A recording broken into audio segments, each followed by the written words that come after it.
Howdy, gang, and welcome once again to the Duct Tape Studios. I'm Jeff McAleer, your host, here at the Gaming Gang channel. Thanks for joining me once again. Before I jump into today's review, I do want to mention if you enjoyed the Gaming Gang and would like to support the outlet, you can do so in a few ways. First, by utilizing our affiliate links to the One Bookshelf sites, such as DriveThruRPG. And all you have to do is swing on over to the gaminggang.com, click on one of our banner ads, and if you happen to make a purchase, I get a small portion of that sale.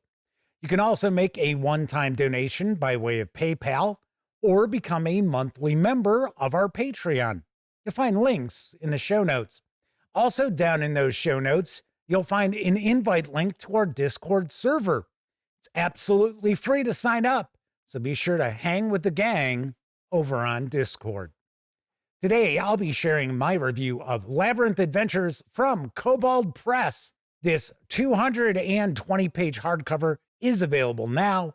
It carries an MSRP of $44.99. If you want to get the PDF, you can do so over at DriveThruRPG for $24.99. Having said all that, let's swing out over to the other camera because here I've got Labyrinth Adventures. Few things to mention before I get stuck in.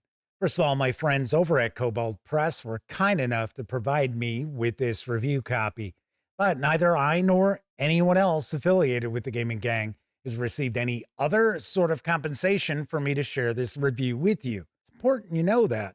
We're also not going to look at each and every page of the book, but I do want to give you a good feel for what you're going to find inside. Then lastly, this is an adventure collection.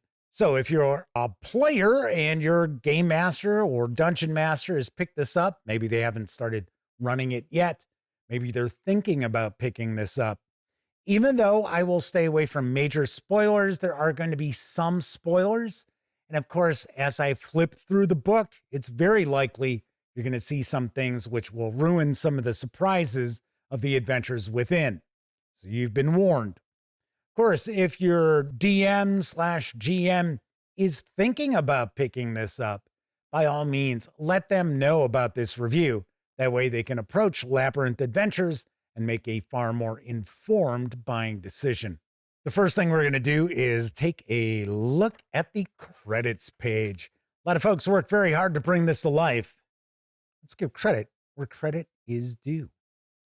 If you are not familiar with the Labyrinth, it is a supplement for Tales of the Valiant, which also means you can utilize it with 5e D&D, D&D 2024, and of course, all adjacent fantasy role-playing games.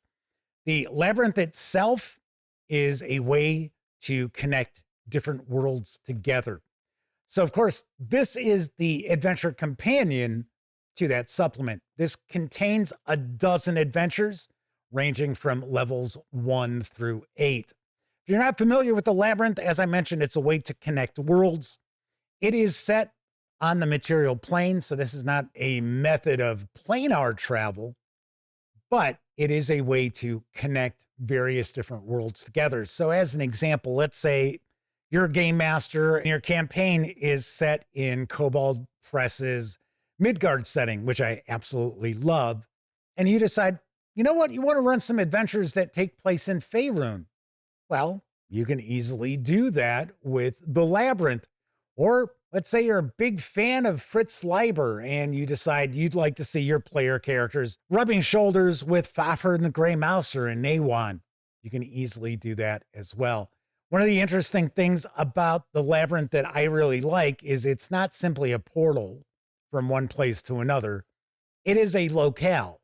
So the player characters have to traverse the labyrinth, and the labyrinth will appear differently depending on where you're going. So it may look like a maze. It may look like a labyrinth. It might be a labyrinth. It might be a sea that the adventurers have to sail across. Or maybe it's a pathway through a deep, dark forest. Lot of different ways that the labyrinth takes shape. And of course, you can have encounters and adventures which take place within the labyrinth itself. Because once again, it's not a portal. It's a place. Player characters have to travel across it. Really interesting. I have reviewed the Labyrinth supplement, and if you're interested in learning more about that, by all means, check out that review. As far as Labyrinth Adventures, as I mentioned, this has a dozen tales. You can tie them together as a campaign pretty loosely, I will point out. And with the campaign, it is essentially the player characters are brought on board. They have a new patron who tasks them with tracking down these pieces to this magical door, which is a portal. Now you can use all 12 adventures, tie them all together, that each of the adventures will contain one of the pieces of the door. Nice aspect of this, it's not just, well, now you're sending your player characters off on a dozen fetch quests, because a lot of times in the adventures, it's just an item that the player characters will run across, which is one of the pieces of this door. It is not necessarily the focus of that adventure, because if it was simply a dozen fetch quests where every single item was the focus of the adventure, these would get pretty stale pretty quickly. You might be wondering, why does this patron want to reassemble this door? Well, it turns out their friend had passed through this portal. They have disappeared, and they want to find their friend. Now, that is not within the scope of these adventures, but it is something that a game master might consider expanding upon. As I mentioned, there are the 12 different adventures that do tie into this campaign. You don't have to use all 12 as part of the campaign. If you want to have 5 pieces to the door, 7 pieces, 8 pieces, completely up to you. You can easily use these adventures as standalone tales or sprinkle them into an ongoing campaign too. As far as the adventures themselves, I gotta say they're solid. I like some more than others. For an example, there is one adventure where the player characters are going to deal with this clockwork queen. I like that adventure. I also like the runaway train. It's kind of a magical train that the player characters are on. I dig that. We have one where the player characters will actually enter into dreamland. I dug that. Some of the adventures are just sort of, okay. They feel kind of generic at their hearts. But all in all, a nice collection of adventures. Every game master is going to find a few of them in here that they will enjoy bringing to the table and that their players are going to enjoy as well. As you can see, artwork throughout, really nicely done. There is recycled artwork from other Kobold Press releases inside the book. There are new pieces of art as well. There's also kind of a skew towards clockwork NPCs, clockwork entities, constructed entities. That's not all of the adventures, but it tends to be a bit of a thread that runs through a few of these. Now, funny enough, the adventure that includes the Clockwork Queen doesn't really have a ton of clockwork characters or monsters or entities in it. That was kind of interesting.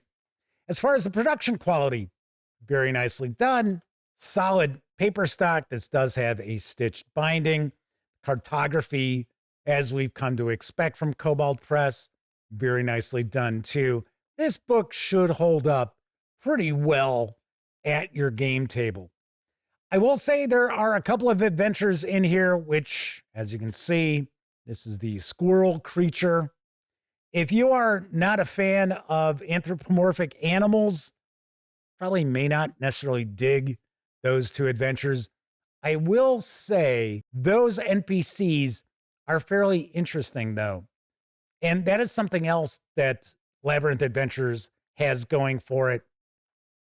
We do, as game masters, receive little nuggets of information about the important NPCs in these adventures for us to try to bring them to life.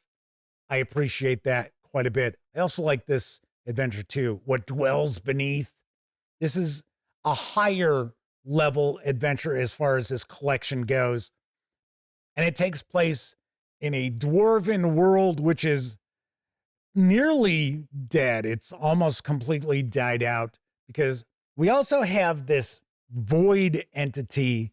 Far more detail about the void is included in the Labyrinth supplement. The void actually devours worlds. It destroys worlds. And some worlds are infected by the void. And of course, there are other worlds that have absolutely no idea that the void exists.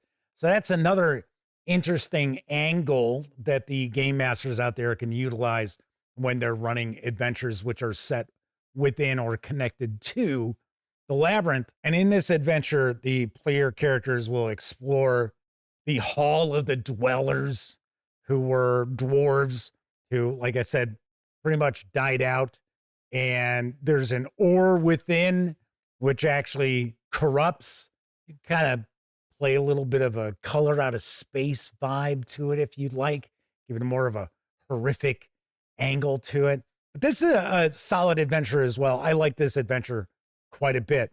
Then we're going to wrap up with some player handouts and some advertisements, and that will wrap up our look inside Labyrinth Adventures from Kobold Press. Let's swing on over to the other camera so I can share some final thoughts as well as my review. If you saw my review for the Labyrinth sourcebook, you already know I found it to be pretty interesting. It's a unique setting. I like that it's a place and that you can actually have encounters and adventures there. It is not simply a portal that the player characters step from one world into another world through. I also appreciate that the labyrinth is different depending on where you're going. It's not always going to be a maze. It's not always going to be a sea that needs to be sailed upon. You've got a lot of leeway in the presentation and what you can populate that area of the labyrinth with. So very nicely done there. As far as the adventures themselves, I got to say, they're kind of uneven. Now, they're all solid. There isn't a terrible adventure in here. And I will say, most game masters, they're probably going to find at least a half a dozen of these to be appealing enough that they'll want to run them with their players. The one issue that I've got, and I've seen this with some of the adventures that Kobold Press releases that aren't set within Midgard, they have a bit of a generic feel to them. And I find that the adventures that use Midgard as the default setting tend to feel like they've got more personality. Some of these adventures, while being solid here in this volume, do feel like they wouldn't look out of place just being offered individually over on Dungeon Masters Guild. And I'm not using that as a knock. I'm just saying they just feel sort of generic. They don't really stand out. Now, there are cool locales. There are some cool set pieces in these adventures too, such as dealing with the Clockwork Queen and the runaway train and the Hall of the Dwarves on the nearly dead world. Those are all pretty cool. But then on the flip side, there are some adventures that are sort of like, yeah, okay, yeah, that looks like it's kind of fun, but they don't really jump out. And that's something about Kobold Press adventures that I am used to. They jump out, such as the Empire of the Ghouls campaign. Awesome. The adventures that we got in the Wastes of Chaos, that's fairly recent. We had the Wastes of Chaos come out, and then we also had the accompanying adventure companion. Those adventures were pretty cool there as well. Like I said, solid adventures. Some of them just don't feel like Kobold Press adventures to me. That's all. They're not bad. They're solid. They just don't grab me like most Kobold Press adventures do. So I actually do recommend Labyrinth Adventures. It's not that I dislike anything intensely. It's just some of the adventures are just, yeah, they're all right. That's about it. The production quality is very good, as we've come to expect from Kobold Press. Like the artwork, some of the artwork is recycled. I have seen it before in other Kobold Press releases, but still really good artwork. The production quality as far as the paper stock is good. Stitched binding, like I said, this book should hold up fairly nicely. So on a scale of 0 to 10, I give the Labyrinth Adventures from Kobold Press a 7 out of 10. Like I said, I like the adventures. Some of them I like quite a bit more than others, but there isn't necessarily a bad adventure in the bunch. All right, that is it for this time out. If you liked the video, by all means, please give it a quick thumbs up. Subscribe to the Gaming Gang channel if you haven't already, and if you do subscribe, don't forget, ring that bell. It'll not only let you know when I share videos such as this review, it'll also inform you when my live stream, the Gaming Gang Dispatch, airs Tuesday, Wednesday, and Thursday evenings right here on YouTube at 7 p.m. Central. Of course, when you're not watching videos on the Gaming Gang channel, be sure to visit thegaminggang.com for all latest in tabletop gaming news, reviews, and a whole lot more you are not going to find here on YouTube. You know the drill. Get your geek on at thegaminggang.com. Once again, I'm Jeff McAleer. Thank you very much for watching. And until I see you next time, I certainly hope all of you get to enjoy plenty of great gaming with your gang.